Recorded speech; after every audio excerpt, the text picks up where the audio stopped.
Sir, ಈಗ ಶಿಕ್ಷಣದಲ್ಲಿ ದ್ವಿಭಾಷಾ ನೀತಿ ತರ್ತಾ ಇದ್ದೀರಿ, ಯಾವಾಗ ಅಧಿಕೃತ ಆದೇಶ ಆಗೋದು? ದ್ವಿಭಾಷಾ ನೀತಿ ಮಾಡಿಲ್ಲ ಇಲ್ಲ. ನಾವು ತೀರ್ಮಾನ ತಗೊಂಡಿರೋದು ಈಗ ಹಿಂದಿ ಭಾಷೆ ಥರ್ಡ್ ಲ್ಯಾಂಗ್ವೇಜ್ ಇದೆಯಲ್ಲ, ಅದು ಕಡ್ಡಾಯ ಮಾಡಬಾರ್ದು ಅಂತ ಹೇಳಿದ್ದೀವಿ ಅಷ್ಟೇ. ಈಗ 625 ಮಾರ್ಕ್ಸ್ ಇದೆಯಲ್ಲ, ಅದು ಕಡ್ಡಾಯ ಇತ್ತು. 100 ಮಾರ್ಕ್ಸು ಥರ್ಡ್ ಲ್ಯಾಂಗ್ವೇಜ್ ಇತ್ತು, ಅದನ್ನು ಕಡ್ಡಾಯ ಮಾಡಬಾರ್ದು ಅಂತ ಮಾಡಿದ್ದೀವಿ. ಆದೇಶ ಈ ಥರದಿಂದನೇ ಇರುತ್ತೆ ಈ ವರ್ಷದಿಂದ. ಸರ್, ಅದಕ್ಕೆ ಖಾಸಗಿ ಶಿಕ್ಷಣ ಸಂಸ್ಥೆಗಳು ವಿರೋಧ ಮಾಡ್ತಾ ಇದ್ದಾವೆ, ನಾವಿನ್ನು ಒಪ್ಪೋದಿಲ್ಲ ದ್ವಿಭಾಷಾ ನೀತಿನ. ಸರ್ಕಾರ ತೀರ್ಮಾನ ಮಾಡಿದೆ, ಈಗ ವಿರೋಧ ಮಾಡೋರು ಇರ್ತಾರೆ, ಸ್ವಾಗತ ಮಾಡೋರು ಇರ್ತಾರೆ. ಎಲ್ಲರ 100% ಒಪ್ಪಿಗೆ ಮಾಡ್ಕೊಳ್ಳೋರು ಯಾವುದೂ ಇರೋದಿಲ್ಲ. ನೋಡೋಣ, ನಾವು ಅಂತೂ ಈ ತೀರ್ಮಾನ ಮಾಡಿದ್ವಿ. ಅಂದರೆ ಹಿಂದಿ ಏರಿಕೆ ಅತಿ ಆಗ್ತಾ ಇದೆ. ಹಿಂದಿ ಏರಿಕೆ ಅಂತಲ್ಲ, ಹಿಂದಿ ಭಾಷೆ ಕಲಿಬಾರ್ದು ಅಂತ ಏನಿಲ್ಲ, ಬಟ್ ಪರೀಕ್ಷೆ ಕಡ್ಡಾಯ ಆಗಬಾರ್ದು ಅನ್ನೋದು ಅಷ್ಟೇ. ನಮ್ಮ ಕಾಲದಲ್ಲೂ ಕೂಡ ಹಿಂದಿ ಕಡ್ಡಾಯ ಇರಲಿಲ್ಲ. ನಾವು ಓದುವಾಗ ಹಿಂದಿ ಕಡ್ಡಾಯ ಇರಲಿಲ್ಲ. ನೀವು ಓದೋಗಿತ್ತ? ಕಡ್ಡಾಯ ಇರಲಿಲ್ಲ,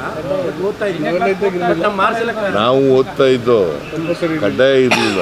ಕಡ್ಡಾಯ ಇಲ್ಲದೆ ಇರೋದ್ರಿಂದ ಓದೋಕ್ಕೆ ಹೋಗಲಿಲ್ಲ, ನಾವು ಕಲಿಯೋಕ್ಕೆ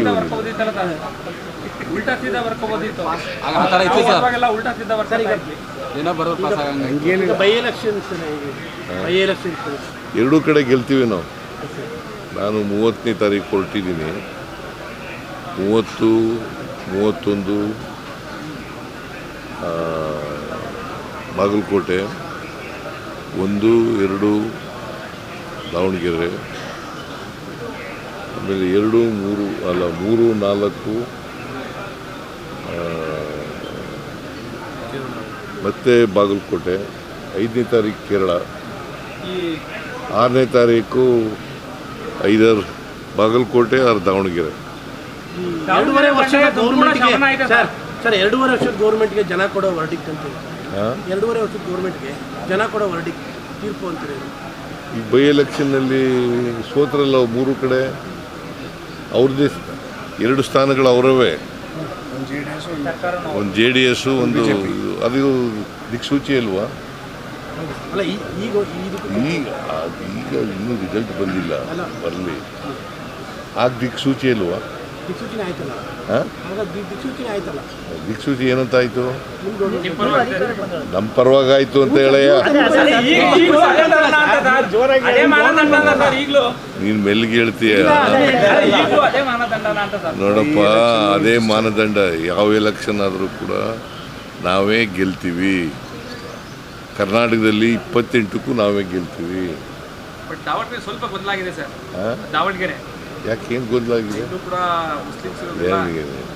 ಶಮನ ಆಗಿದೆ. ಯಾರು ಅಧಿಕೃತ ಕಾಂಗ್ರೆಸ್ನಲ್ಲಿ ಇದ್ದವರು ನಿಂತಿದ್ದಲ್ಲ, ಅವ್ರು ರಿಟೈರ್ಡ್ ಆಗಿದ್ದಾರೆ. ನಿನ್ನೆ ಸಿಎಂ ಸ್ಥಾನದ ವಿಚಾರದ ಚರ್ಚೆಗೂ ಇದು ತೆರೆ ಬಿಟ್ಬಿಡುತ್ತಾ ರಿಸಲ್ಟ್ ಅಂತ.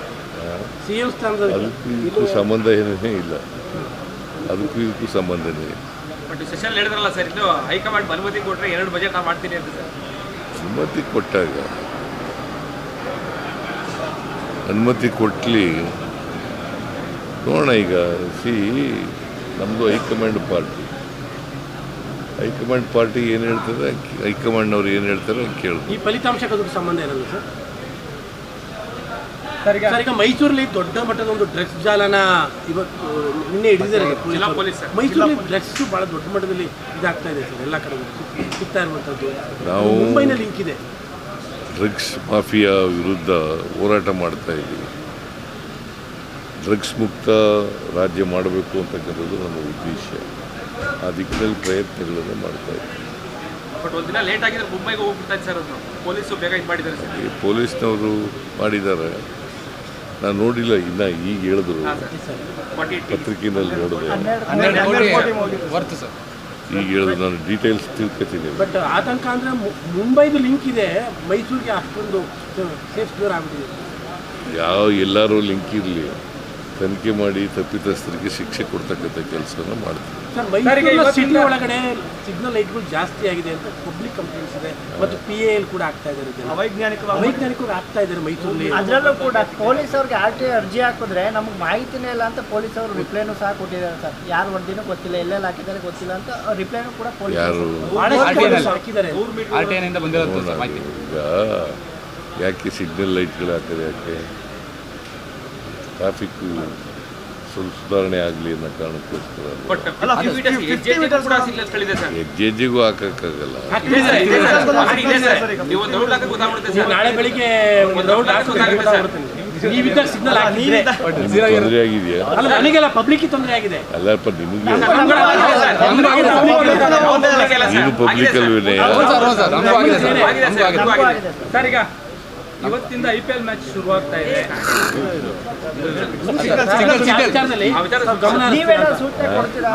ಸೂಚನೆ ಕೊಡ್ತೀರಾ? ಗೊತ್ತಿಲ್ಲ ನನಗೆ, ಕೇಳ್ತೀನಿ. ನೋಡಿದ್ರೆ ನಾನು ನೋಡ್ಕೊಂಬಂದೆ, ಈಗ ಎಲ್ಲ ನೋಡ್ಕೊಂಬಂದೆ. ರೆಗ್ಯುಲೇಟ್ ಟ್ರಾಫಿಕ್ ಹಾಕೋಕ್ಕಿಂತ ಮೊದಲೇ ಹೆಂಗಿತ್ತು ಟ್ರಾಫಿಕ್ಕು, ಹೆಂಗಿದೆ, ಅವು ಇಂಡಿಸಿಪ್ಲಿನಲ್ಲಿ ರೆಗ್ಯುಲರ್ ಅದೆಲ್ಲ ಬ್ರೀಫ್ ಮಾಡಿದ್ರು. ನಾನೇ ಹೋಗಿದ್ದೆ ಬೆಳಗ್ಗೆಯಿಂದ. ಅದು white topping, bus stand, ಅಂಬೇಡ್ಕರ್ದೆಲ್ಲ inspect ಮಾಡ್ಕೊಂಡು ಬಂದೆ. ಬಟ್ ಅದು ಸೈಂಟಿಫಿಕ್ ಆಗಿ ಆಕ್ಸಿಡೆಂಟ್ಗಳನ್ನ, ಅನವಶ್ಯಕ ಟ್ರಾಫಿಕ್ ವೈಲೇಷನ್ನ ಪ್ರಿವೆಂಟ್ ಮಾಡುತ್ತೆ. ಇನ್ಕನ್ವೀನಿಯನ್ಸ್ ಆಗಿದ್ದರೆ ಇನ್ನೊಂದು ಸರಿ ವೆರಿಫೈ ಮಾಡಿ ಆ ಥರದ ಸ್ಪಾಟ್ಗಳಿದ್ದರೆ ವಿಲ್ ರೀಎಕ್ಸಾಮೈನ್.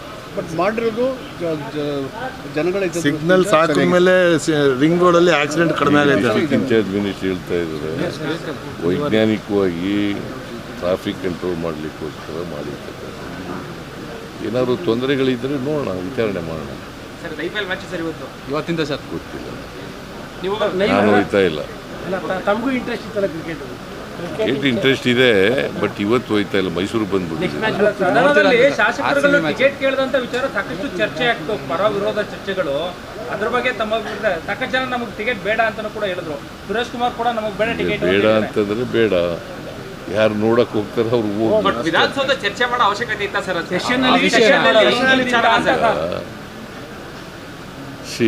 ಮೊದಲಿನಿಂದ ಕೊಟ್ಕೊಂಡು ಬಂದಿದ್ದಾರೆ ಶಾಸಕರುಗಳಿಗೆ, MLCಗಳಿಗೆ, MLAಗಳಿಗೆ ಕೊಟ್ಟಿದ್ದಾರೆ. ಈಗಲೂ ಕೊಡ್ತಾ ಇದ್ದಾರೆ. ಒಂದು ಕೊಡ್ತಾ ಇದ್ರು, 2 ಕೊಡಿ ಅಂತ ಹೇಳಿದ್ದಾರೆ ಅಷ್ಟೇ. ತಾವೆಲ್ಲರೂ ಒಂದು ಮ್ಯಾಚ್ಗೆ ಹೋಗ್ತಿದ್ರೆ? ನಾನು ನೆಕ್ಸ್ಟ್ ಮ್ಯಾಚ್ ಇವತ್ತು ನೋಡ್ತೀನಿ, ಸಮಯ ಸಿಕ್ಕಿದ್ರೆ. 9ನೇ ತಾರೀಕಿನವ್ರಿಗಂತೂ ಹೋಗೋಕ್ಕಾಗಲ್ಲ, ಬೈ ಎಲೆಕ್ಷನ್. ನೋಡ್ರಿ, ಕೆಲಸ ಇದ್ದರೆ ಹೋಗಲ್ಲ, ಕೆಲಸ ಇಲ್ಲದಾಗ ಹೋಗ್ತೀನಿ.